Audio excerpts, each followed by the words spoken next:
就要激活这个代客泊车，像削苹果皮。噔噔噔噔！哇，你怎么还往右边打啊？哇，有柱子！哇！弹幕不要骂我一惊一乍，是真的很近。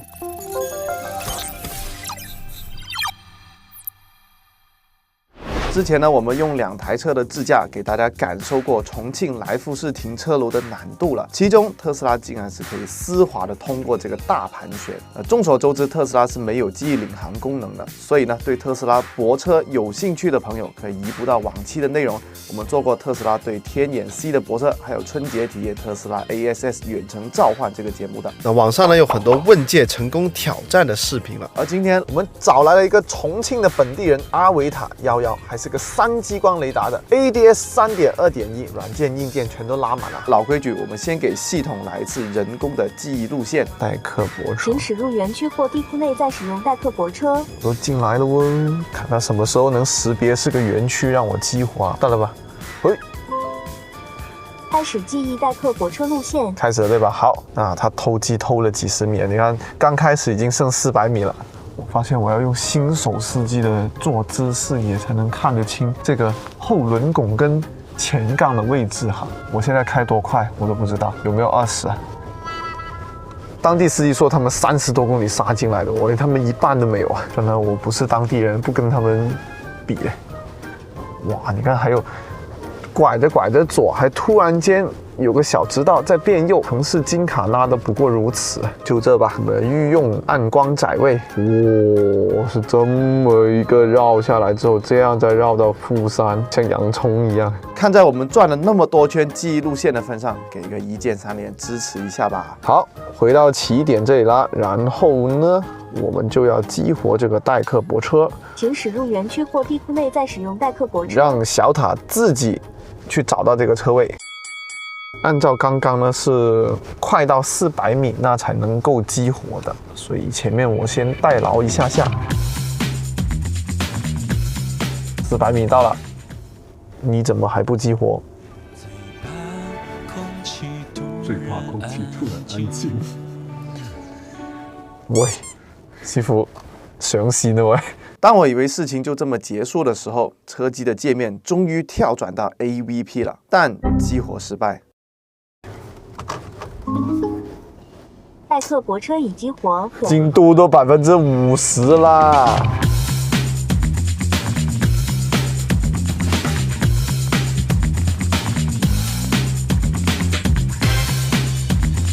我們頂的還是外地車牌，難怪他們沒按喇叭。哦，他幹嘛按剎停了？有障礙物阻擋，好，注意安全。這麼拐愛我，我共駕下，我一干預加速大把，他就往牆上去了。請立即接管。哦，他識別錯了，這個功能又下線了，再給一次機會哈，這個表現不 OK。好吧，我決定重新再跑一次。而這次呢，我手動開了1/3的路程，系統仍然沒有跳轉到 AVP，導致沒法激活。它這個定位，這個精度還是要有待提升啊！你看，啊，來了，它大概，對，這個其實是錯的。哎，而且還激活不了。它只是切換了一個界面，但是還沒能完全激活。那失敗寫的是什麼？已駛離代客泊車的路線。咁你要重新記翻一次？唔係，但重新記都記唔到呢啲。我頭先落嚟嗰一路啊，我都係記唔到呢個路線噶嘛。佢唔知係用乜嘢嚟重複記憶路。嗰個定位，即係佢要識別到自己係入咗停車留園區內，先可以激活。來啦，做咩？走吧，直接進去吧，先人。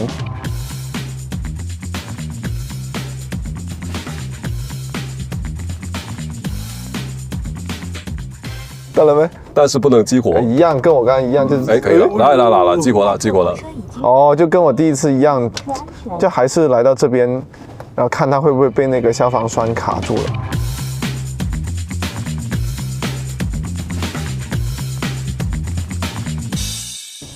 开的比我第一次顺，哎，也是这个位置对吧？但係嗱，不行了，有車來了，不行了，不行了，不能讓他先過，因為後面有車來了。請立即接管。又找不準定位了，又不行了，哦，又失敗了，哦，不行了，不行了。其实刚才那个曲率是没有变化的哦。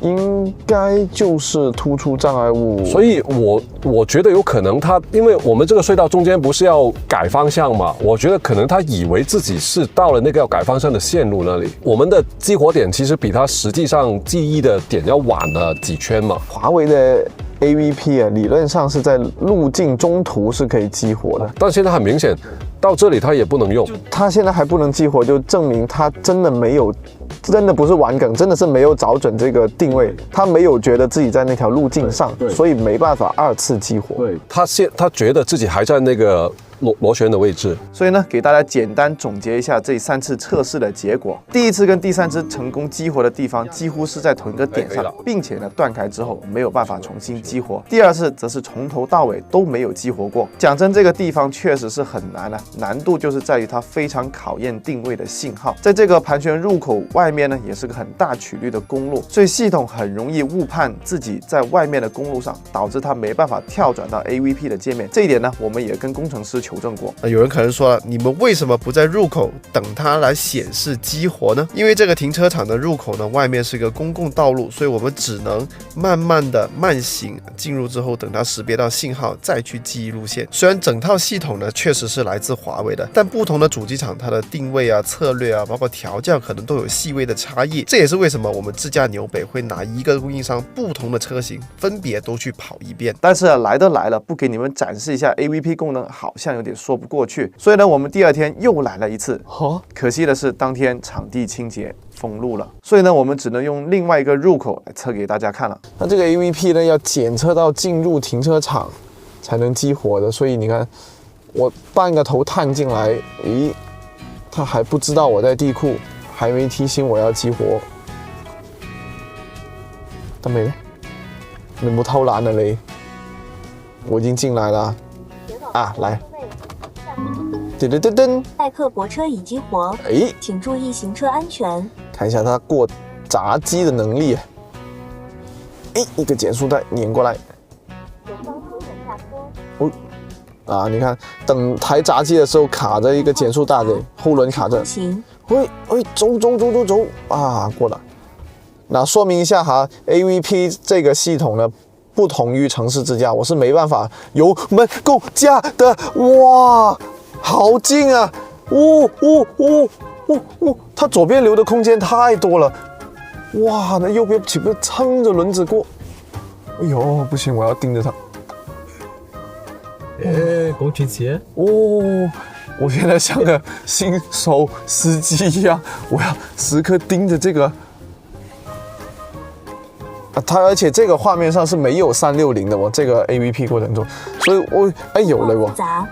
你看中低速路况复杂，它就会告诉我把这个360的画面调出来了。其实拐的还可以，是我稍微有点一惊一乍了。哇，你怎么还往左边打？还往右边打啊？哇，有柱子！哇！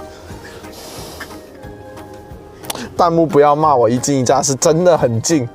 真的很刺激，哇！你看那边还有个突出的这个马路牙，你还往右边去，哇！还加速下坡，哦，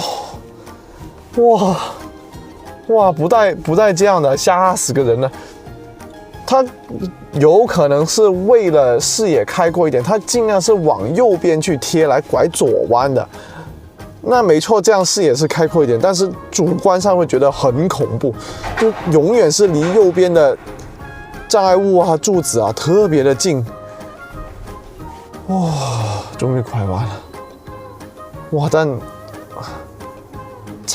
这边明显没有朝天门那片这么弯弯绕绕，但已经觉得好恐怖。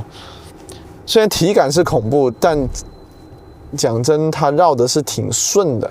中间没有太多的停顿啊，跟思考。他觉得有路况复杂、有障碍物的时候呢，他就可以有语音的提示，然后把那个360低速的画面给调出来。哎，很好哎，他通过路口他还会有提示，通过路口，然后注意来车，然后有个减速防御性驾驶的动作。那通过这种路口之后，它是有减速的。然后如果没路口的话，它就开始加速。你看，16、17，哇，直线开的不慢哦。啊，过路口杀到13，然后这边没有路口，哇，18、19、18，哇，你 shortcut 我，你看，走了个赛车线，外内外。啊，难道是他搞卫生的原因？今天明显人少好多哦。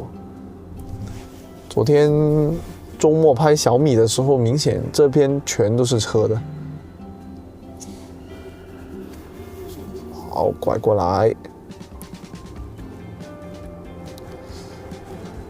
然后在这个-3，我当时是绕了很久很久，不知道能不能看全览给大家看一下。我是绕了很远的。绕了很远，然后华为这一套的 AVP 是有实时的建模，对整个地库感知建模，理论上它是会屏蔽那些无效的绕路跟找车位的路径，自己找一个最优路径的，所以看看它能不能就少绕一点，直接去到我们那个车位那边。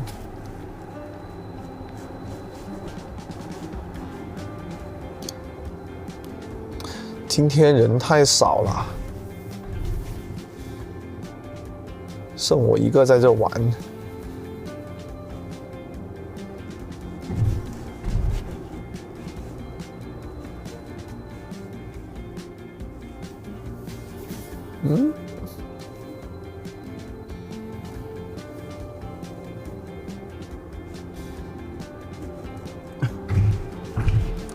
那就是前面了。我当时是直接在前面绕了一大圈之后，回头去后面那个电梯口那边停车的。哎，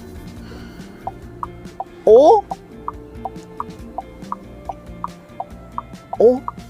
他这样就绕过来了。路况复杂，对啊，尝试通行，哇，寡程风险。你也知道有寡程风险，咋办呢？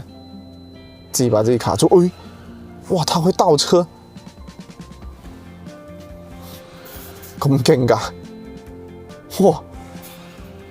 你看倒車之後，這邊還有個一點就哇那麼近，左邊還有一點點減速帶，它識別到了 SR 這裡，一點點減速帶碾過來，再擺過去。哎，你要去哪裡？你要去哪裡？哦喲，它明顯是很喜歡去靠右的。所以右邊離障礙物永遠是比較近。我從這個位置看，從主駕的位置看右邊，我覺得是挺恐怖的，每次都覺得貼得很近。你看，但是他理解了這個地形之後，直接就用更近的路徑找到這個車位了啊，到了，好，成功找到車位。哦，開始泊車，注意環境安全。哇，好順哦，他切換到這個泊車，而且他停的位置剛剛好是夠他自己一把進的。咦，佢好似停錯車位喎。我記憶的是柱子的2個柱子之間的獨立車位。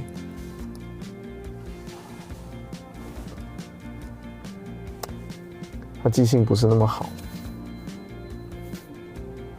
哎呦！泊入已完成。那我们记的是这个位置，点这个是已收藏。那这个我们停的位置是未收藏，所以他知道是这个位置，但是他没有停进去哦。哎，你看华为有个功能好的一些是，我停在这里对吧？我随手可以点另外一个车位，让它这样过去。前往目标车位，下多2次换代客泊车已激活，临阵起手，注意行车安全。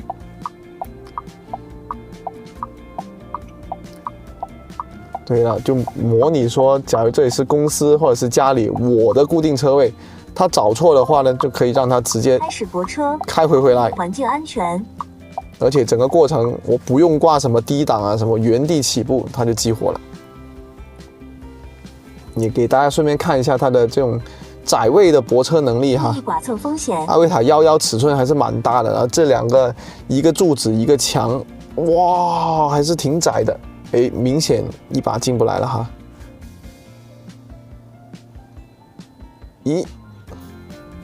哦，停，也还行，2把就进来了。